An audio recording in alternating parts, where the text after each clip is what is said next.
First at 4, the weather and the threat of dangerous thunderstorms. Weather Chief Bill Taylor begins team coverage. Bill? Deborah, this atmosphere has been ramping up the last 24 to even 48 hours. We've seen a lot of Gulf moisture get in place, a lot of upper air energy moving in, and now the front is starting to show up in Kerr County. So the line of storms is beginning to initiate right around Kerrville and up just west of Fredericksburg. Nothing severe, but you can see these are building thunderstorms. We're seeing more and more lightning on every return, crossing right over 290, just about in between Harper and Fredericksburg. And this will all start to continue building south and southwestward and pushing into San Antonio over the next couple of hours.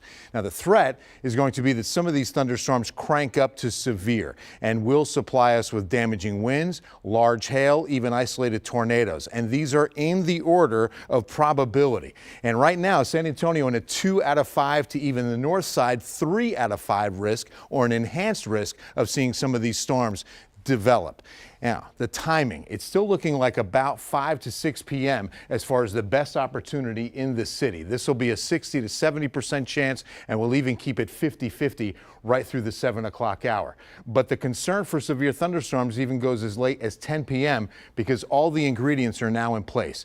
Team weather coverage with meteorologist Andrew Wilson joining me now. And Andrew, tell us about the watches that we've got in effect and part of the reason why with some of the ingredients in place. Yeah, Bill, we have watches in place, not just for us here in San Antonio, but it stretches all up the I-35 corridor, even up through the Red River area and into parts of Oklahoma. Now, those watches are a little different from what we have down here. They have more tornado watches off towards the north, and they even have some tornado warnings and severe thunderstorm warnings up into Oklahoma and North Texas. There you see some of the showers and storms. They've been firing up for hours now. Ours are just now getting going. Now, here in South Texas, we're talking severe thunderstorm watch until 10 p.m. for majority of the area. That's the area you see more into that pinkish color. Now the tornado watch stretches from about Bell County on I-35 all the way up through McLennan County, and then you see well up into Dallas and even for our friends into Oklahoma across the Red River. So why do we have this severe weather in place? Well, this threat for severe weather rather,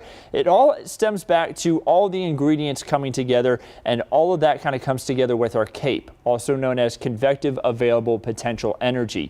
This is the amount of energy we have that's kind of built up here at the surface and just kind of all across our region. And once that sun starts to show, like what we're seeing right now across much of the region, it starts to really energize the atmosphere. We get a lot of warm, moist air rising quickly, and that convective available potential energy being so high kind of helps everything rise quickly, and it allows the thunderstorms to intensify quickly. And we're going to be dealing with that over these next few hours. Already have some of those storms forming up towards Gillespie County. You saw from Chief Meteorologist Bill Taylor a second ago. We're going to be talking more about these storms and where they may be headed to coming up here in just a moment. Deborah? All right, Andrew, thank you.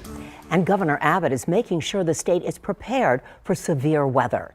Abbott sent out this tweet last night. They're putting boats, helicopters, rescue teams, and medical strike teams on standby. We will be keeping a very close eye on the weather. Make sure you download the KENS 5 app for the very latest on the storms.